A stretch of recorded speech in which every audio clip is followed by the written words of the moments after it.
Bonjour à tous, bonjour à nos amis internautes qui se trouvent derrière leurs écrans aujourd'hui.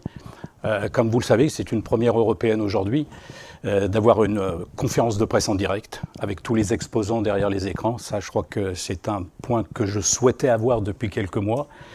Ce que je voulais vous dire, c'est que ce studio est entièrement géré par la FFC, bien entendu, aux commandes, à la régie, des collaborateurs de la FFC également. Nous sommes tributaires d'aucun sous-traitant dans ce domaine-là, donc nous arrivons maintenant à faire des directs comme celui d'aujourd'hui. Ce que je voulais vous dire également pour commencer, c'est que nous avons préparé depuis des mois cette édition, c'est-à-dire que nous avons toujours été confiants sur le fait que Solutrans aura lieu et aura bien lieu. Alors, on avait déjà des prémices, on est en relation avec des membres du gouvernement, donc on a fait en sorte de travailler depuis des mois comme si rien ne s'était passé. Petit bilan 2019 effectivement, mais on va revenir très vite dessus parce que c'était une très très belle édition. Donc si la régie peut m'envoyer les chiffres, merci. Donc, alors comme vous pouvez le voir, donc 80 000 m², 6 halls, donc au niveau des visites, 56 000 visiteurs, plus 11%, 900 exposants, plus 47%, 33% de nouveaux visiteurs, 31% de nouveaux exposants et international, plus de 30 pays représentés, 11% de visiteurs ici de 33 pays et 27% d'exposants internationaux. Voilà, c'était juste un petit rappel pour vous dire que ces chiffres-là, on doit les dépasser. C'est un objectif clair et net que nous avons au sein de la FFC et au sein de Solutrans. Et nous allons le faire, nous allons y arriver. Et vous verrez que tout à l'heure, allez, les premiers chiffres sont bons pour le moment, voire même très bons. La régie, on peut lancer maintenant le teaser 2021, qui vous résume, regardez-le bien, qui va vous résumer Solutrans 2021.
Donc on va lancer tout de suite les chiffres du marché.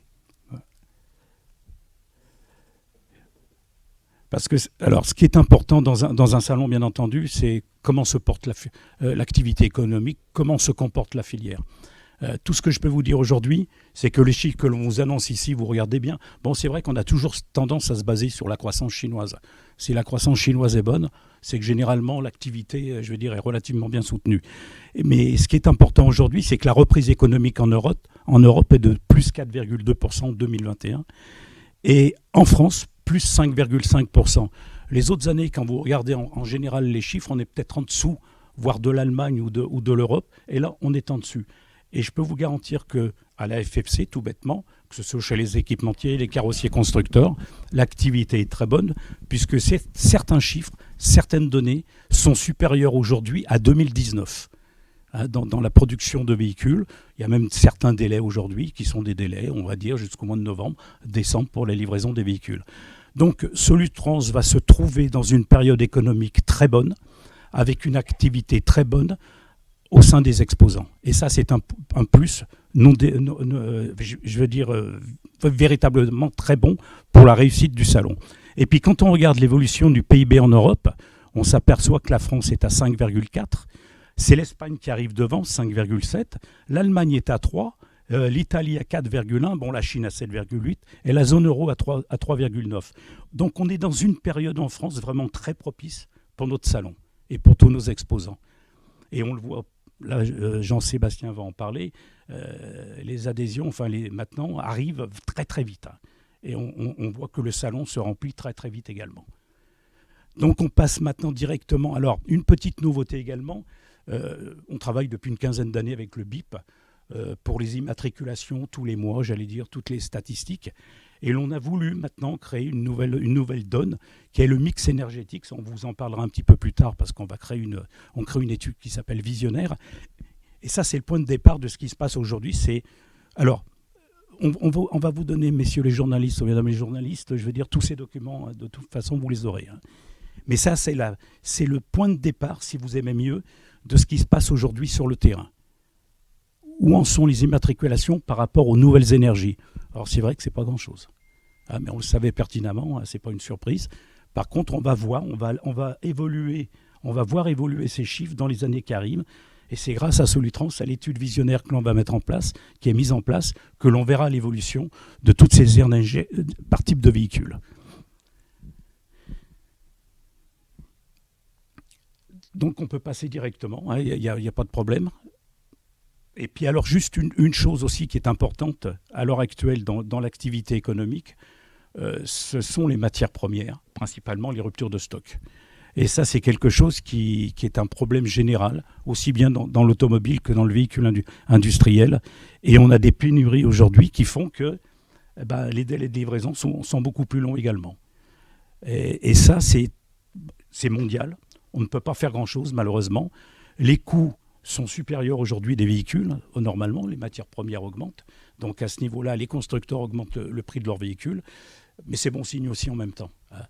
Mais c'est une guerre que chacun doit défendre, on va dire en quelque sorte. Et ce n'est pas évident du tout. Donc voilà ce que je voulais vous dire au niveau du marché. Et puis maintenant, on va attaquer avec Jean-Sébastien le point commercial.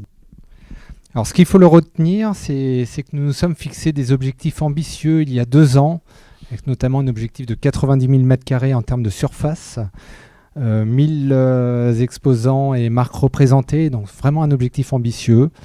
Alors, je ne peux pas comparer commercialement ce qui s'est passé il y a 2 ans et aujourd'hui, parce que c'est une année particulière, mais ce que je peux dire, c'est que les résultats en termes de commercialisation sont assez exceptionnels.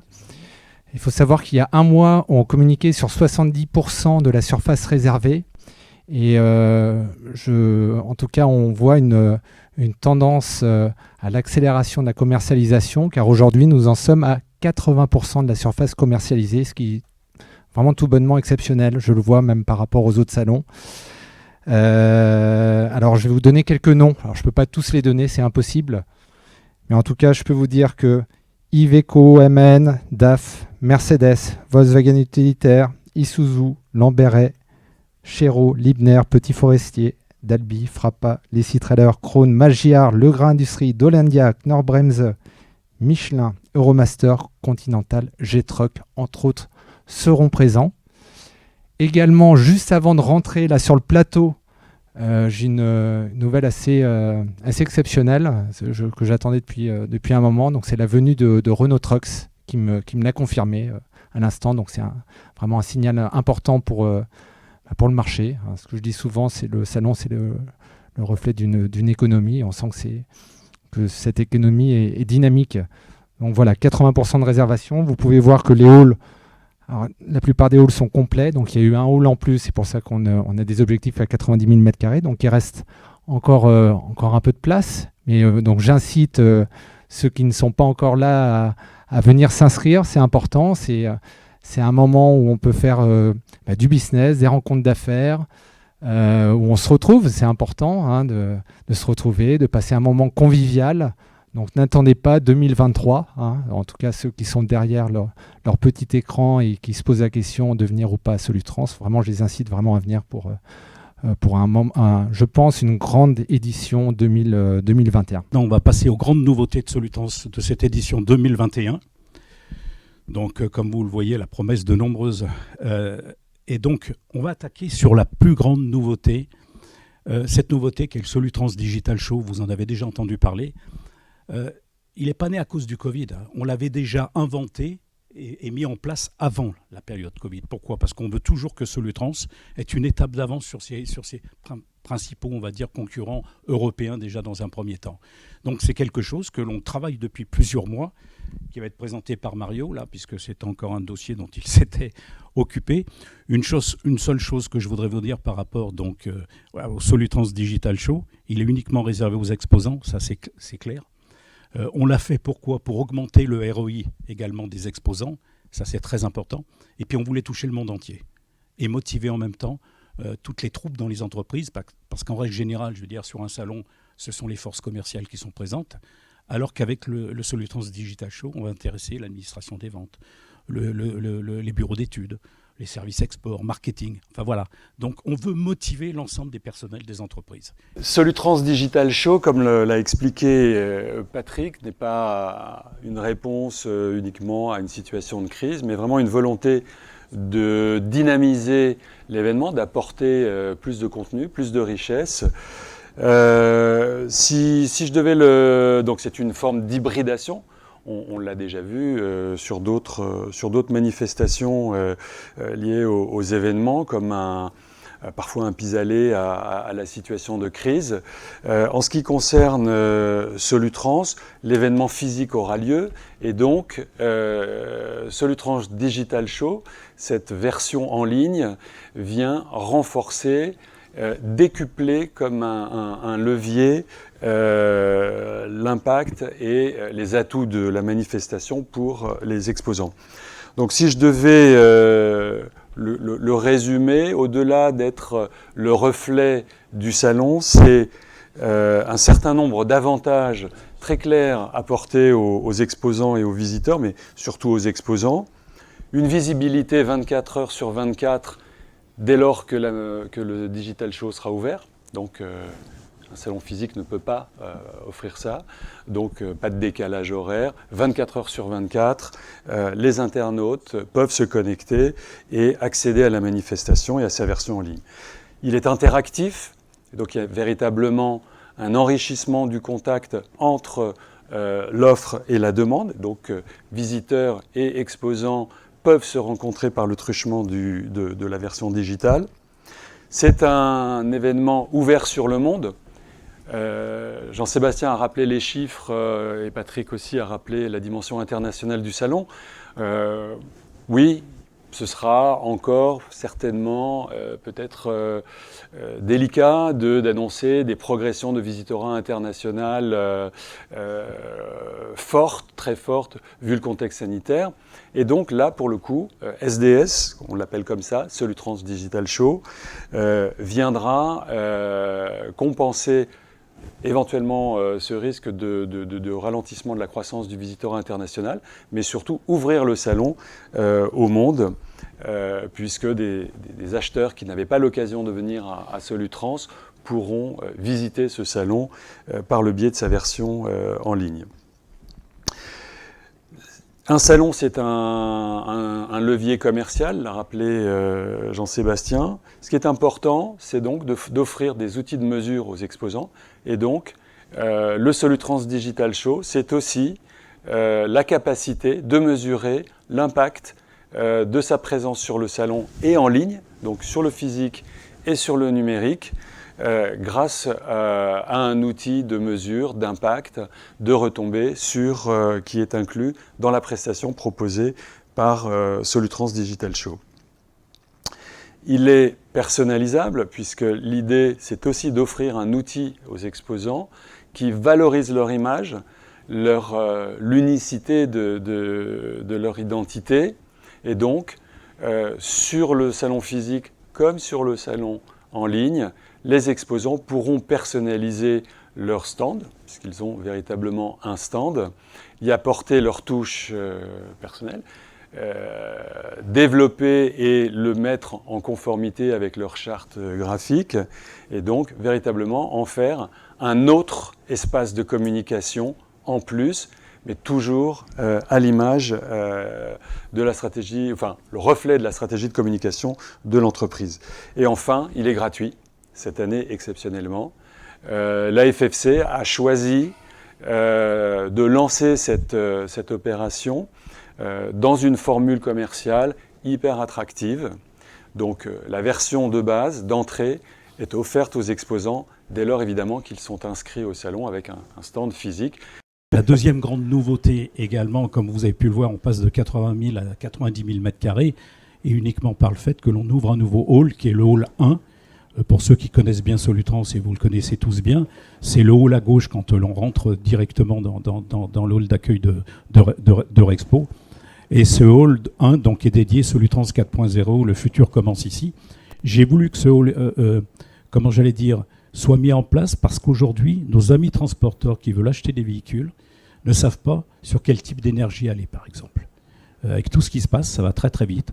Donc ce nouveau hall va leur offrir toutes les possibilités de connaître le futur de leur filière. Alors pas dans une prospective à 5 ou 10 ans, ça ne sert strictement à rien, mais dans une prospective, on va dire à 2 ou 3 ans. Beaucoup de transporteurs aujourd'hui veulent investir dans un nouveau parc de véhicules, mais quel type d'énergie choisir, ce n'est pas forcément évident. Donc Mario va nous développer aussi un petit peu, je veux dire, le contenu de ce Hall 1, qui est un gros investissement pour Solutrans, je vous le garantis, mais qui est un passage obligé pour le devenir, je veux dire, de notre filière également.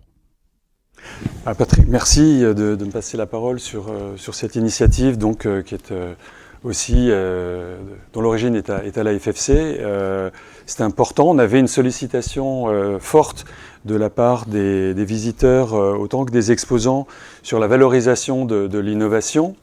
La réflexion qui nous a amené à développer Solutrans 4.0, c'est vraiment de mettre à la portée des exposants et d'essayer d'apporter des réponses concrètes, factuelles, sur les matériaux, sur la digitalisation de la filière, sur les développements aussi du salon, c'est-à-dire Solutrans s'inscrit dans son grand marché de la logistique, donc on est sur une filière qui déborde largement le cadre simplement du véhicule, et il était important dans Solutrans 4.0 de permettre à nos visiteurs de faire un point, un état des lieux de l'innovation, aussi bien sur les matériaux, les motorisations, les énergies. On va attaquer directement les grands thèmes du salon, là maintenant, avec le contenu, bien entendu.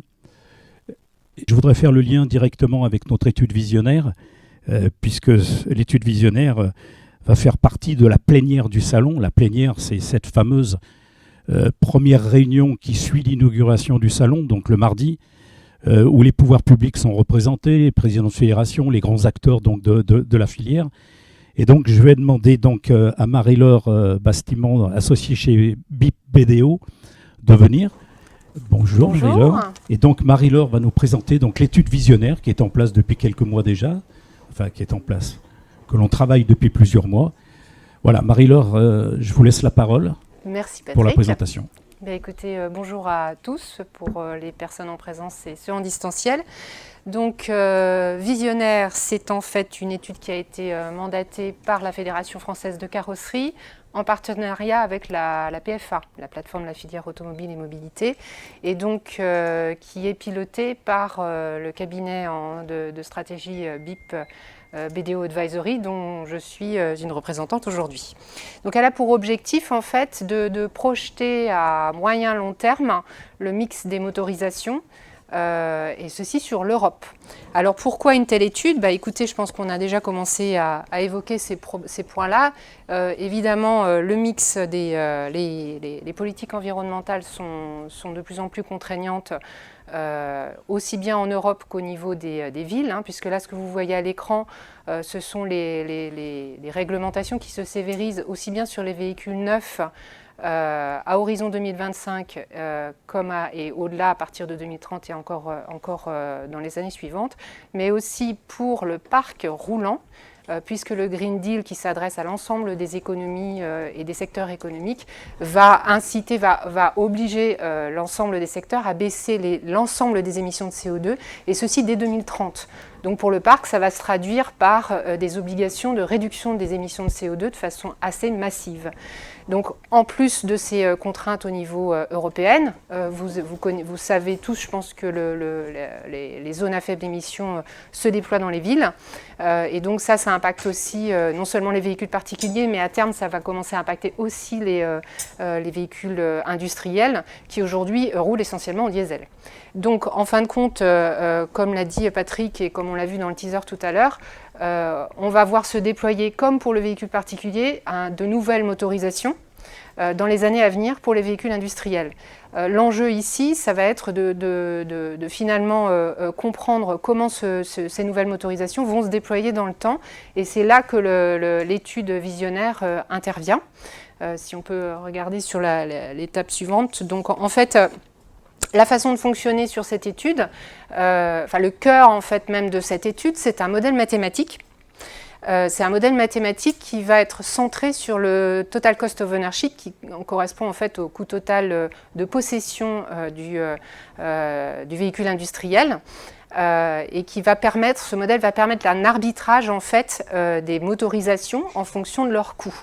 Alors pour alimenter ce modèle, on a besoin des hypothèses d'entrée, et ces hypothèses, elles ne sont pertinentes que si elles sont un reflet de la réalité du secteur. Et donc on travaille actuellement en ce moment autour d'ateliers avec la filière en amont, c'est-à-dire les constructeurs mais aussi les équipementiers, et la filière en aval. Donc c'est très important puisque les transporteurs, pour les loueurs, les collectivités, prendre en compte leurs objectifs et leurs contraintes business est fondamental pour que le modèle finalement reflète au mieux à la fois ce qui est offert par les constructeurs et en même temps ce que les équipementiers seront capables d'absorber en termes de coûts.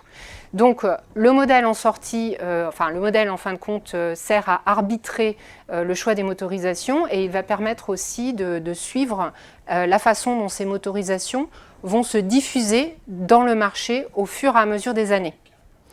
Donc les enseignements de cette étude, le premier renseignement évidemment, ça va être l'évolution du mix des motorisations, c'est-à-dire les parts de marché des différentes motorisations dès 2020 et jusqu'à 2040, en passant par toutes les années. Ce que vous voyez ici à l'écran, ce sont une projection, enfin une visualisation, on va dire, des différentes diffusions des motorisations dans le temps, au niveau européen à nouveau, mais ça va aussi permettre en fait de voir, d'aller plus loin dans l'analyse et par exemple de comprendre quel type de motorisation sera pertinente pour quel usage. Donc ça, c'est vraiment à destination des transporteurs.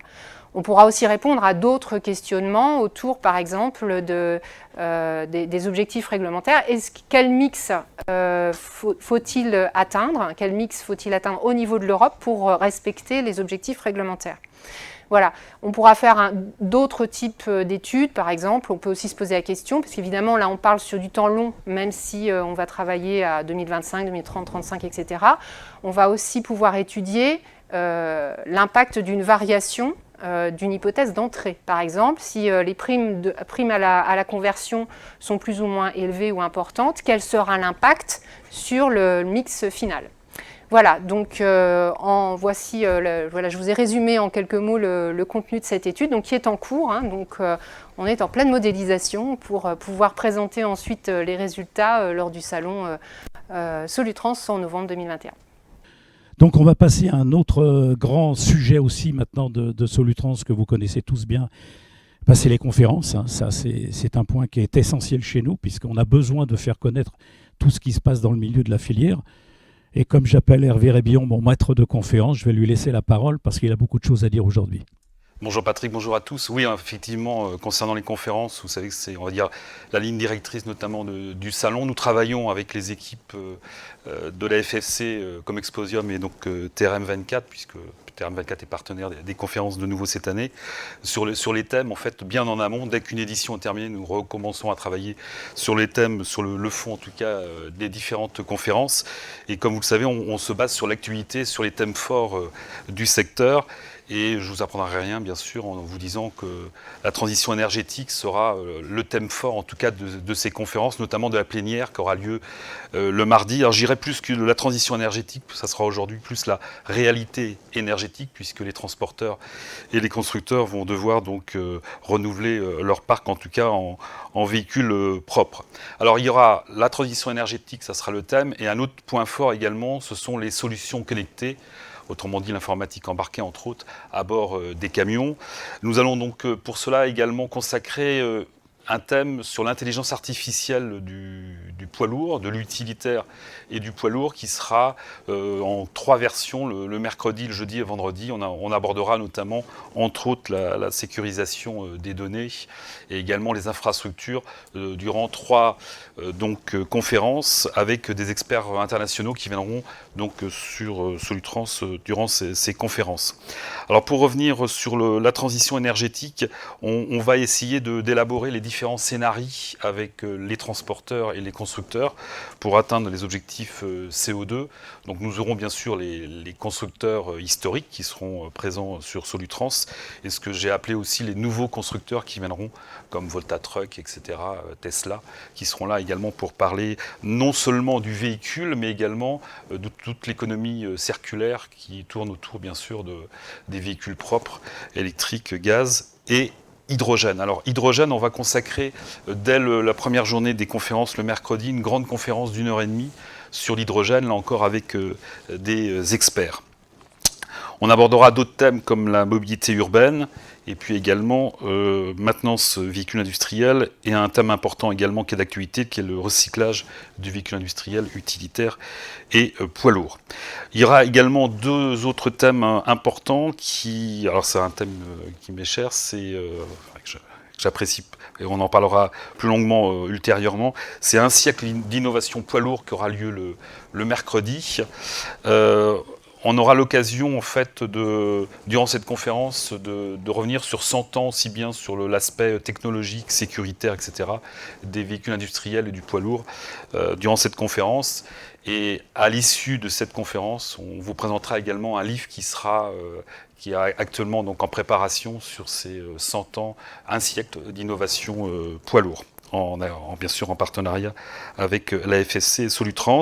Et puis le samedi, on aura une conférence qui sera plus consacrée aux petits transporteurs et également artisans transporteurs et aux conducteurs, puisqu'on aura une conférence de 2 heures sur le thème routier, comment allez-vous ?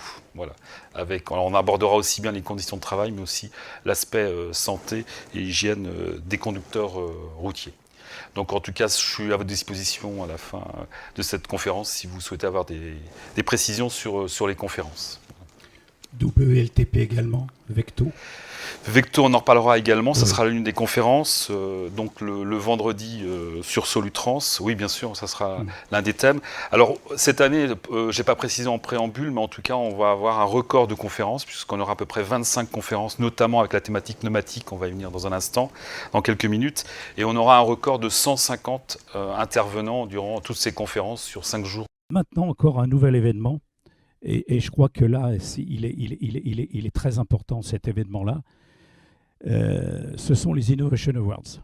Alors, depuis quelques éditions, nous avions l'habitude, rappelez-vous avant, c'était les Grands Prix de l'innovation que j'ai voulu reprendre à la CCI de Lyon. On les a appelés depuis les Innovation Awards, et donc ils avaient toujours lieu à la CCI de Lyon. J'ai voulu un petit peu innover en la matière, et j'ai trouvé un accord avec Jean-Michel Aulas pour qu'on puisse avoir ces 2 grands salons qu'il a l'habitude d'utiliser pendant les matchs de Coupe d'Europe au Groupama Stadium. Donc on va avoir le stade pour nous, le mardi soir, pour les Innovation Awards.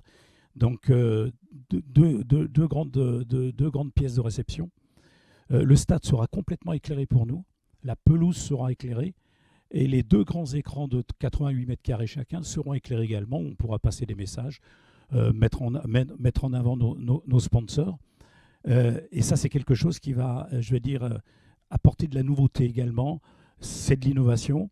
L'avantage en logistique, c'est très important aussi, parce que pour aller dans le centre de Lyon, rappelez-vous, il nous fallait mettre une demi-heure, 3/4 d'heure, se garer, ce n'était pas forcément évident. Là, de Rexpo, pour aller au Groupama, il y a une voie qui est spéciale, qui est directe, où l'on va mettre 10 minutes, 15 minutes. Et pour un stade de 60 000 places, je peux vous garantir que les places de parking, non seulement il y en a, mais elles sont gratuites en même temps. Voilà. Donc c'est un plus qui est vraiment... et ce que j'essaye d'avoir, donc s'il n'est pas pris, c'est Jean-Michel Aulas qui viendra remettre les nouveaux prix d'Innovation Awards, le Digital Award que l'on a créé. Il y aura 3 prix dans ce Digital Award. Le prix de l'éditeur de logiciels, le prix des sociétés d'ingénierie électronique pour intéresser tout le monde, bien entendu, et on aura un prix spécial du Digital Award dans ce domaine-là. Donc 3 prix réunis en un, on va dire en quelque sorte. Voilà. Vous voyez, donc c'est une très très grande nouveauté. Ce sont des budgets supplémentaires également, je ne vous le cache pas. Mais si l'on veut que le salon avance, si l'on veut que l'on modernise ces remises de récompenses, bon, je crois qu'il n'y a pas mieux qu'un tel événement dans un tel lieu aujourd'hui. Donc voilà, ça c'est la partie véritablement Innovation Awards, et c'est la partie que j'allais dire, c'est le début un petit peu du retour à la convivialité également. C'est ce que je souhaite véritablement pour cette édition. On peut passer maintenant directement avec ce que je vous disais au dîner de gala. Donc, retour de la convivialité, bien sûr, ça va être le grand thème de ce dîner de gala. Pour la 4e édition de suite, on va retrouver le Truck of the Year, le Van of the Year, le Pick-up Award. Et ça, c'est très important. Ça veut dire tout bêtement que le jury de ces grands prix fait confiance véritablement à Solutrans. C'est le seul salon aujourd'hui en Europe et dans le monde qui est systématiquement choisi pour la remise de ces récompenses. Parce qu'il trouve que l'on met les moyens qu'il faut. Et c'est vrai que quand on regarde les derniers prix qui avaient été remis, ne serait-ce qu'à l'occasion de l'IA à Hanovre, on est nettement au-dessus là maintenant. Donc on met les moyens également dans ce domaine-là. Donc il y aura bien sûr le dîner de prestige que vous connaissez tous. Je ne peux pas vous dire au niveau sanitaire ce qui nous sera demandé, j'allais dire, mais on restera toujours sur la base des 1200 personnes, sachant qu'on a de la place pour étendre. S'il faut passer des tables de 10 à des tables de 6, on pourra le faire, on saura le faire également. On est en train de mettre en place un concert également. On est en train de choisir donc la personne ou les personnes qui viendront à ce moment-là. Et puis on remettra bien entendu, on fera la remise de l'homme de la filière 2021.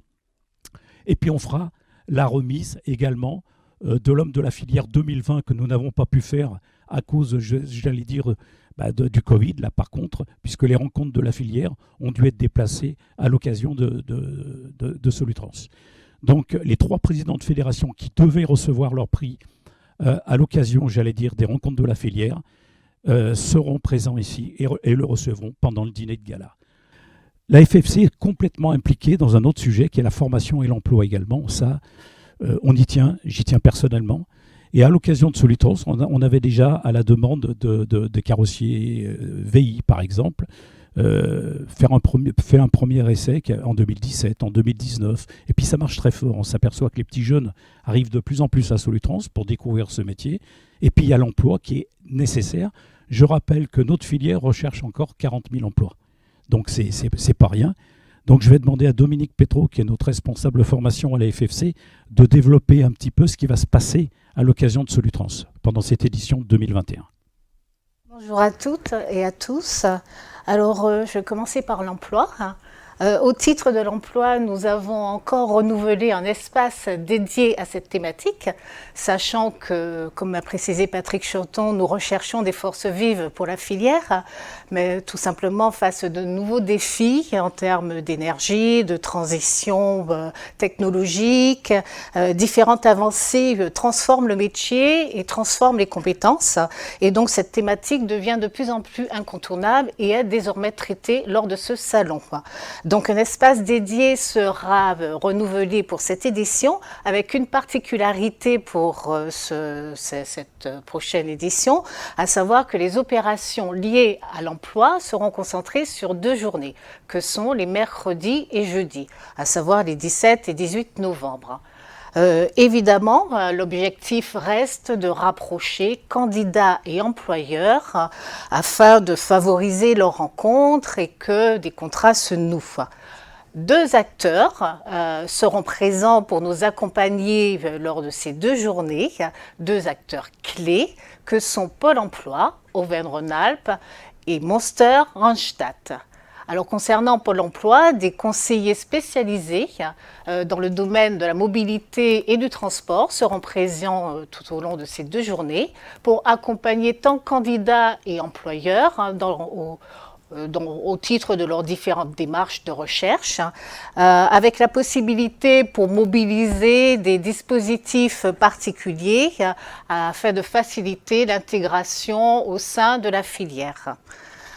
Concernant Randstad Monster, ce sont 2 acteurs clés également, leaders tant dans le domaine de recrutement que de l'intérim, et leur présence nous permettra d'aborder des solutions d'innovation en termes de solutions digitales en ligne au titre des recherches d'emploi, tant pour accompagner candidats et employeurs.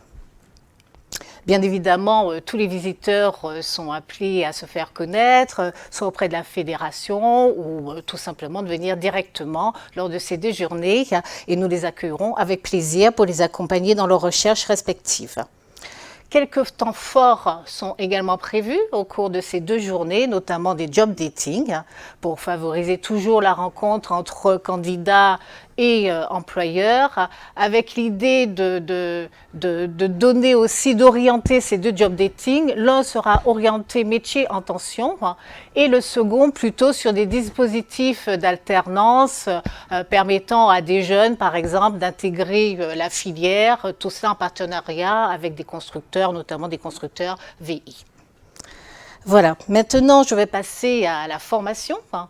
Alors l'espace dédié est également reconduit avec différents partenaires qui recouvrent tant la formation initiale, la formation des jeunes, que la formation continue, celle des adultes. L'ensemble de ces formations recouvre les niveaux sans qualification, CAP, jusqu'à des niveaux parfois d'ingénieurs.